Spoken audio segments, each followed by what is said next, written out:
Are you tired of boring and bland meal preps? That's because you're not seasoning that shit up. And you know, a person like myself, and when I say myself, people of color, we like our foods nice and seasoned. One of the tips you can do is the condiment section. So you have so many different flavors here. So one of the things you could do is use this classic barbecue sauce by Primal Kitchen. Some of them you have to look at because they have no sugar, but also some of them are vegan, okay? Not all of them.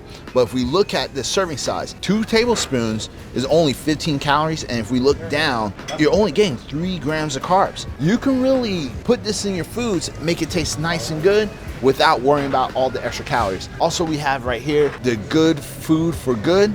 This is another good barbecue sauce. This one's a nice sweet and spicy. Again, if we look in the back, macros are looking nice. 2 tablespoons is about 4 grams of carbohydrates. We all love that ketchup. Ketchup is something that we're going to put on those Beyond Burgers.